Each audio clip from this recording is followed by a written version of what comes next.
ഏവർക്കും Sinai voice media മിനിസ്ട്രിയിലേക്ക് സ്വാഗതം. നമ്മുടെ പള്ളിക്കൂടത്തെക്കുറിച്ച് സംസാരിക്കുമ്പോൾ നമ്മുടെ മനസ്സിനെ സ്വാധീനിച്ച അധ്യാപകന്മാരുടെ പേരായിരിക്കാം മനസ്സിലാദ്യം ഓർമ്മ വരുന്നത്.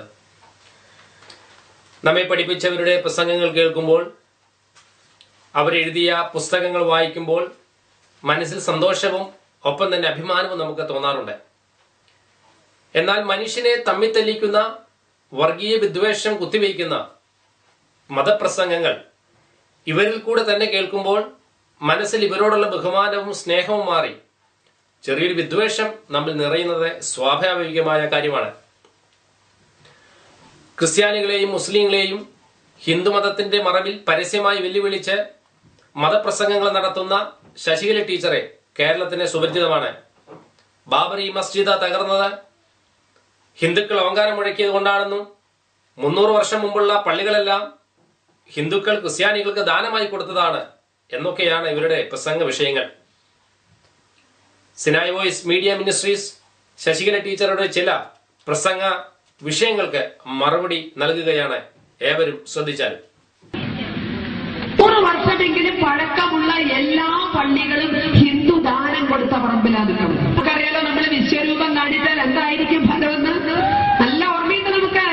1992 ഡിസംബർ 6 മുലായം സിംഗിന്റെയും നരസിംഹറാവുവിന്റെയും 7 ചുറ്റ് കമ്പിവേണിയും 70 കടന്നുകളും 700 പോലീസും 7000 പട്ടാളവും 70,000 പത്രക്കാരും കാവൽ നിന്നപ്പോ ഹിന്ദു ഒന്നിച്ചൊന്നുണർന്ന ഒരൊറ്റ ഓങ്കാരം മുഴക്കിയപ്പോ തവിട് പൊടിയായ പള്ളിയുടെ കഥ, ഇല്ലാത്ത പള്ളിയുടെ കഥ.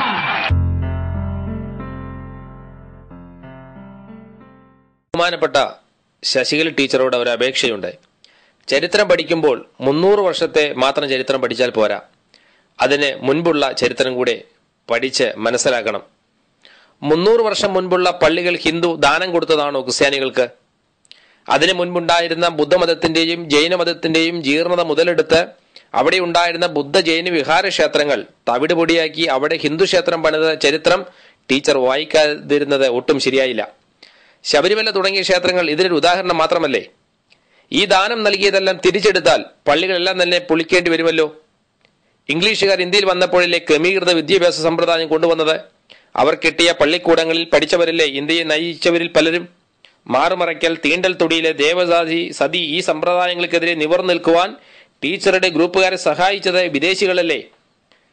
ഓങ്കാരം മുഴക്കിയത് കൊണ്ടാണ് പള്ളി തകർന്നതെന്ന ടീച്ചറുടെ ശബ്ദം അഭിമാനത്തിൻ്റെതല്ല, അസഹിഷ്ണുതയുടെ ശബ്ദമാണ്.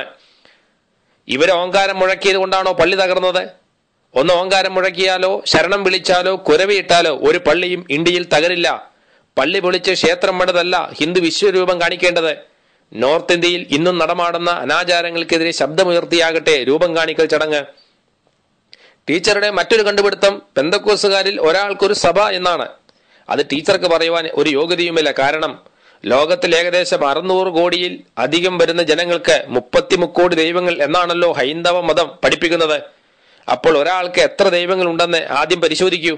എന്നിട്ടാകാം പെന്തക്കോസ്തുകാർക്കെതിരെയുള്ള വിമർശനം. കേരളത്തിലെ ഉത്സവ സംസ്കാരം വിചിത്രമാണ്. ഏതെങ്കിലും കല്ലില് ദേവീ ചൈതന്യം ഉണ്ടെന്നറിഞ്ഞാൽ പിന്നെ വിഗ്രഹപ്രതിഷ്ഠയായി ഉത്സവങ്ങളായി ഉത്സവ പിരിവ് എന്നൊരു പിരിവുമണ്ടി കൂട്ടത്തിൽ വാഹനം തടഞ്ഞും ഭീഷണിപ്പെടുത്തിയും ഉത്സവ കമ്മിറ്റിക്കാരെ ആളുകളുടെ കയ്യിൽ നിന്ന് കാശ് വാങ്ങി ഉത്സവം നടത്തും. പിന്നീട് മറ്റു മതസ്ഥരെ കുറ്റം പറയും. ക്ഷേത്രത്തിന്റെ മുന്നിലൂടെ ഓടുന്ന വണ്ടിക്കാരെല്ലാം കാശ് കൊടുക്കണം. ഇവരിൽ നിന്നുണ്ടാകുന്ന പ്രശ്നങ്ങളെ ഭജന്ന് മിക്കവരും പണം കൊടുക്കും. ക്രിസ്ത്യാനികൾ മറ്റു മതസ്ഥരെ വിമർശിച്ചല്ല, യേശുവിന്റെ സ്വഭാവത്തെക്കുറിച്ചാണ് അവർ പ്രസംഗിക്കുന്നത്. ഹൈന്ദവ ദേവന്മാരുടെ സ്വഭാവത്തെപ്പറ്റി പ്രസംഗിക്കുവാൻ ടീച്ചർക്ക് കഴിയുമോ? നമ്മുടെ രാജ്യത്ത് ഒരു ഭരണമുണ്ട്, രാജ്യം സംരക്ഷിക്കുവാൻ സൈന്യവും നമുക്കുണ്ട്. പിന്നെ ഈ RSSന്റെ ശാഖ വളർത്തുന്നതിന്റെ ആവശ്യം എന്താണ്? കൃത്യമായൊരു മറുപടി തരാമോ? വേറൊരു കണ്ടുപിടുത്തം, ഇന്ത്യക്ക് സ്വാതന്ത്ര്യം നേടിക്കൊടുത്തത് ഹിന്ദുക്കൾ മാത്രമാണെന്നാണ്. ടീച്ചറിന്റെ ഈ വാക്കുകൾ ആർഷഭാരതത്തിന് ഒട്ടും യോജിച്ചതല്ല. ഇന്ത്യയെ സ്വതന്ത്ര രാഷ്ട്രമാക്കുവാൻ എല്ലാ മതസ്ഥരും ഉണ്ടായിരുന്നു.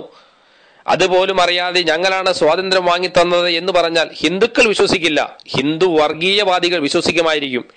ടീച്ചറുടെ ഇങ്ങനെയുള്ള മതവർഗീയത പ്രസംഗങ്ങളെ യുവതലമുറയെ ഉച്ചനീചത്വത്തിലേക്കും മതവിദ്വേഷത്തിലേക്കും നയിക്കുമെന്നതിൽ യാതൊരു പാടി നടക്കുവാൻ പാടരില്ലെങ്കിലും മാധ്യമങ്ങൾ അരയും തലയും മുറുക്കി ഈ രംഗത്ത് സജീവമായി ഉണ്ടെന്ന് മറന്നു പോകരുത്. ഹിന്ദുക്കളുടെ ഒരു അജണ്ടയിൽ ഒന്നിതായിരുന്നു, ഇന്ത്യയിൽ ജീവിക്കുന്നവരെ ഹിന്ദുമതം സ്വീകരിക്കുക, അല്ലെങ്കിൽ ഇന്ത്യ വിട്ടുപോകുക. രണ്ടാമത്തെ കാര്യം നടപ്പിലാക്കിയാൽ ഈ ടീച്ചറും കുറച്ചു പേരും മാത്രം ഇവിടെ കാണും.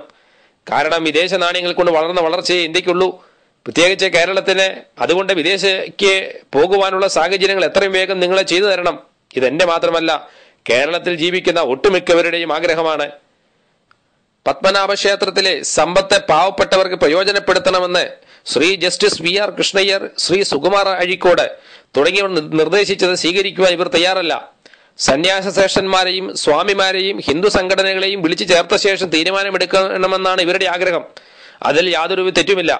പക്ഷേ അതിൽ KPMS, വിശ്വകർമ്മ തുടങ്ങിയ സംഘടനകൾ ഉണ്ടാകുമോ എന്നും അവരുടെ അഭിപ്രായങ്ങൾ അംഗീകരിക്കുമോ എന്നും കണ്ടറിയണം.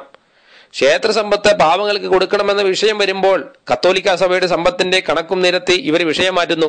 കത്തോലിക്ക സഭയുടെ ആസ്തി ഇവരന്വേഷിക്കുന്നത് എന്തിനാണ്? സ്വന്തം ശരീരം വിയർപ്പിക്കാതെ മറ്റുള്ളവരെ കൊണ്ട് പണിയെടുപ്പിച്ച് നമ്പൂതിരി ഫലിതങ്ങളും പറഞ്ഞ് മറ്റു വീടുകളുടെ തിണ്ണ നിരങ്ങിയ ചരിത്രമല്ലേ ഇവർക്ക് പറയാനുള്ളൂ. ആ സമയത്തും ക്രിസ്ത്യാനികൾ പഠിച്ചു, വിദേശത്ത് പോയി കാശുണ്ടാക്കി. അതിൽ അസൂയപ്പെട്ടിട്ട് കാര്യമില്ല. ഈ ഗ്രൂപ്പുകാർക്ക് എത്ര വിദ്യാഭ്യാസ സ്ഥാപനങ്ങളുണ്ട്, എത്ര ആതുരാലയങ്ങളുണ്ട് എന്നുകൂടി നോക്കണം. പണ്ട് കാലത്തെ പാവങ്ങൾ വാഴയില കുറുക്കി തിന്ന് വിശപ്പടക്കിയപ്പോൾ അവര് പാടത്തും പറമ്പിൽ നിന്ന് പണിയെടുത്ത് തന്ന ആഹാരം മുക്കുമുട്ട് തിന്നലായിരുന്നു ആഢ്യന്മാരുടെ വിനോദം. ഇതൊക്കെ കൊണ്ടല്ലേ സോഷ്യലിസം ഇന്ത്യയിൽ വിജയിച്ചത്. ഹിന്ദു സംസ്കാരം പറയാതിരിക്കുന്നതാണ് കുറച്ചുകൂടെ നല്ലത്. മഹാകുംഭമേളയിൽ തുണി ഉടുക്കാതെ നടക്കുന്ന ബോധിമാരും തുണിയില്ലാതെ മാത്രം പ്രവേശനം ഉണ്ടായിരുന്ന ഭഗവാൻ രജനീഷിന്റെ ആശ്രമവും വിഭൂതി സൃഷ്ടിച്ച് ജനവഞ്ചന നടത്തിയ കോടിപതി സായിബാബയും രാംദേവും പറക്കാൻ പഠിപ്പിച്ചു പറ്റിച്ച നിത്യാനന്ദ സ്വാമിയും ഈ സംസ്കാരത്തിന്റെ ഭാഗമല്ലേ? പുരാണങ്ങൾ വായിച്ചതിൽ നിന്ന് ഒന്നും എഴുതുന്നില്ല.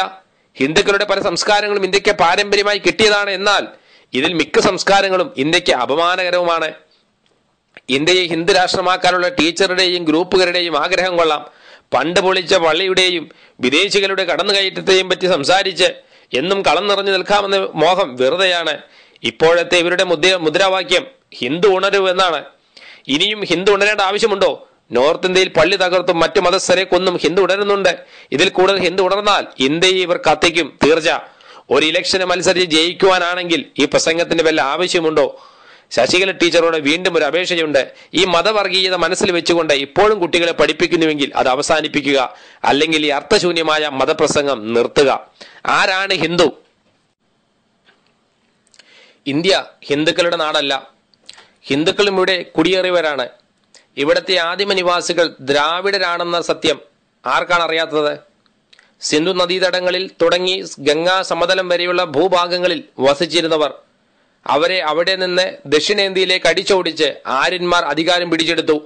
ഈ ആര്യന്മാർ വേദാന്ത മതക്കാരാണ്, അല്ലാതെ ഹിന്ദുക്കളായിരുന്നില്ല. വേദാന്ത മതത്തിൽ അനാചാരങ്ങൾ അവസാനമില്ലാതെ കടന്നുകൂടിയപ്പോൾ അതിനകത്ത് നിന്ന് തന്നെ ഉയർന്നു വന്ന മതങ്ങളാണ് ബുദ്ധമതവും ജൈനമതവും. അപ്പോഴും ഹിന്ദുമതം രൂപം കൊണ്ടിട്ടില്ല. പിന്നീടാണ് ക്രിസ്തീയത ഇന്നാട്ടിലേക്ക് വരുന്നത്. അതിനുശേഷം ഇസ്ലാം വന്നു. അപ്പോഴും ഇവിടെ ഹിന്ദുമതം എന്നൊന്നില്ല, വേദാന്ത മതമാണ് ഉള്ളത്. വേദാന്ത മതത്തിനും ഹിന്ദുമതത്തിനും പ്രകടമായ ഒത്തിരി വ്യത്യാസങ്ങളുണ്ട്. ഇന്ത്യ ബ്രിട്ടീഷ് ഭരണത്തിലിരിക്കുന്ന കാലത്താണ് ഈ വേദാന്ത മതം പരിണാമം സംഭവിച്ച് ഇന്നത്തെ ഹിന്ദുമതമായി മാറുന്നത്. ഹിന്ദു വർണ്ണാശ്രമധർമ്മം അനുസരിച്ച് പ്രത്യേകിച്ച് കേരളത്തിൽ നായർ എന്ന് പറയുന്ന വിഭാഗമാണ് ഹിന്ദുമതത്തിലെ ഏറ്റവും താഴെയുള്ള വിഭാഗം. അവർക്ക് താഴെയുള്ള ജാതികളൊന്നും ഹിന്ദുക്കളല്ല. Mister M.K. ഗാന്ധിയാണ് അവരെ ഹിന്ദുമതത്തിൽ ചേർക്കണമെന്ന് പറഞ്ഞ് വാശി പിടിച്ച് നിരാഹാരമിരുന്നത്. ഇന്ത്യ സ്വാതന്ത്ര്യം നേടിയാൽ ഇവിടുത്തെ യഥാർത്ഥ ഹിന്ദുക്കൾ ന്യൂനപക്ഷമായി പോകും എന്ന് പേടിച്ചായിരുന്നു അദ്ദേഹം ഇങ്ങനെ ചെയ്തത്. മാത്രമല്ല, അവർണർ അഥവാ ഹിന്ദുവർണ്ണ വ്യവസ്ഥയിൽ ഉൾപ്പെടാത്തവർ ഭൂരിപക്ഷമായാൽ ഭരണം അവരുടെ കൈകളിൽ എത്തുകയും ചെയ്യും. അത് തടയുക എന്നൊരു ഉദ്ദേശം കൂടെ M.K. ഗാന്ധിക്ക് ഉണ്ടായിരുന്നു. ഹിന്ദുമതം എന്ന പരാമർശം 200 വർഷത്തിന് മുമ്പുള്ള ഒരു രേഖയിലും ടീച്ചർക്ക് കാണാൻ കഴിയുകയില്ല. ഹിന്ദുക്കൾ എന്ന് കാണുവാൻ കഴിയും. അത് മതവുമായി ബന്ധപ്പെട്ടതല്ല, സിന്ധു നദിക്കക്കരെ താമസിക്കുന്നവർ എന്ന അർത്ഥത്തിൽ മാത്രമാണ്. ആദ്യമായി ഹിന്ദുമതം എന്ന പരാമർശം നടത്തിയിട്ടുള്ളത് ഒരു ബ്രിട്ടീഷ് ഓഫീസറാണെന്നുള്ള കാര്യവും ടീച്ചറെ ഓർക്കണം. ഇവിടെയുള്ള ക്രിസ്തു മതത്തെക്കാളും ഇസ്ലാം മതത്തെക്കാളും പ്രായം കുറവാണ് ഹിന്ദുമതത്തിന് എന്നുള്ളത് യാഥാർത്ഥ്യമായി ഇന്നും നിലനിൽക്കുന്നു. ഇത് മതത്തിനോടുള്ള വെല്ലുവിളിയല്ല, അവർക്കെതിരെയുള്ള മറുപടിയല്ല, ടീച്ചർ ശശികല ടീച്ചറോടുള്ള അവരുടെ പ്രസംഗത്തിനുള്ള മറുപടി മാത്രമാണ്.